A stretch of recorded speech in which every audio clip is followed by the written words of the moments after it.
Assalamualaikum warahmatullahi wabarakatuh. Selamat siang Ibu Sus dan Pak Faris dan teman-teman semuanya. Pada kesempatan kali ini, saya akan mempresentasikan tentang memahami hakikat filsafat. Sebelum itu, perkenalkan, nama saya Dia Kusuma, nomor NIM 14014193334. Tujuan pembelajaran pada kali ini yaitu mahasiswa diharapkan memahami pengertian filsafat, memahami objek filsafat, memahami metode filsafat, mengetahui ciri-ciri filsafat, dan mengetahui manfaat mempelajari filsafat. Nah, kali ini kita akan membahas 4 hal. Yang pertama, pengertian filsafat. Yang kedua, ciri-ciri filsafat. Yang ketiga, objek filsafat. Yang keempat, metode filsafat. Dan yang terakhir, manfaat mempelajari filsafat. Yang pertama, pengertian filsafat. Dari kata Yunani lah, kata filsafat berasal dari kata philos dan sophia. Philos artinya cinta yang sangat mendalam, dan sophia artinya kebijakan atau kearifan. Filsafat menurut para ahli. Sidi Ghazali 1974,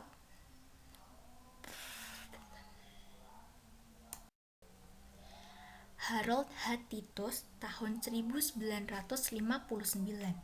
mengemukakan pengertian filsafat dalam arti sempit maupun dalam arti luas. Dalam arti sempit, filsafat diartikan sebagai ilmu yang berkaitan dengan metodologi atau analisis bahasa secara logis dan analisis makna-makna. Dalam pengertian yang lebih luas, filsafat mencoba mengintegrasikan pengetahuan manusia yang berbeda-beda dan menjadikan suatu pandangan yang komprehensif tentang alam semesta hidup. Yang kedua, objek filsafat. Objek material. Objek material filsafat meliputi segala sesuatu yang ada. Ilmu filsafat mengkaji tentang alam, manusia, dan Tuhan.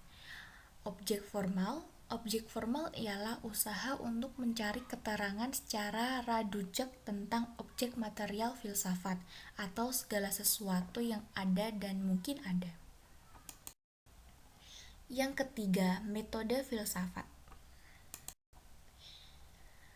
Yang pertama, metode kritis. Metode ini manusia lebih cenderung aktif dalam membentuk dunia mereka sendiri. Metode filsafat intuitif. Metode ini mengajak kita berpikir dalam semangat untuk bisa menganalisis suatu keyakinan tanpa terjerat oleh rasio dan logika. Metode skolastik. Sesuai dengan namanya, metode ini menunjukkan kaitan yang erat dengan metode mengajar. Metode filsafat matematis.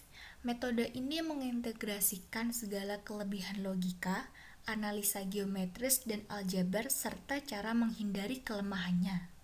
Metode empiris eksperimental. Metode ini merupakan metode filsafat yang berdasarkan pengalaman. Metode transendental. Metode ini menerima nilai objektif ilmu-ilmu positif sebab terbukti telah menghasilkan kemajuan hidup sehari-hari.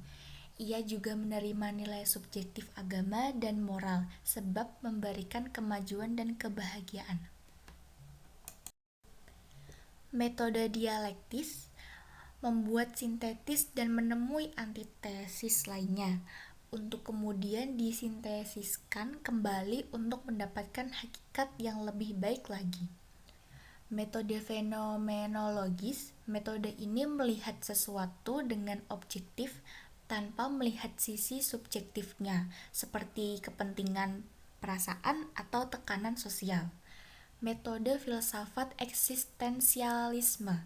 Analisanya memakai fenomenologi yang otentik dengan observasi dan analisis teliti. Dan yang terakhir, metode analitika bahasa. Metode ini meneliti dan membedakan permainan-permainan bahasa itu untuk mendapat keyakinan yang lebih baik. Yang keempat, ciri-ciri filsafat. Menurut Nur Al-Fadil Lubis, filsafat memiliki 3 ciri utama, yakni yang pertama, universal atau menyeluruh, yaitu pemikiran yang luas dan tidak aspek tertentu saja. Yang kedua, radikal atau mendasar, yaitu pemikiran yang dalam sampai kepada hasil yang fundamental dan esensial. Yang ketiga, sistematis, yaitu mengikuti pola dan metode berpikir yang runtut dan logis meskipun spekulatif. Yang kelima, manfaat mempelajari filsafat. Manfaatnya yaitu, filsafat membantu kita memahami bahwa sesuatu tidak selalu tampak seperti apa adanya. Filsafat membantu kita mengerti tentang diri kita sendiri dan dunia kita, karena filsafat mengajarkan bagaimana kita bergulat dengan pertanyaan-pertanyaan mendasar. Filsafat membuat kita lebih kritis. Filsafat mengajarkan pada kita bahwa apa yang mungkin kita terima begitu saja ternyata salah atau menyesatkan, atau hanya merupakan sebagian dari kebenaran. Baik, untuk bahan diskusi, kenapa filsafat memberikan pencerahan dalam berpikir? Benarkah pernyataan tersebut? Terima kasih. Mohon maaf apabila ada kesalahan. Wassalamualaikum warahmatullahi wabarakatuh.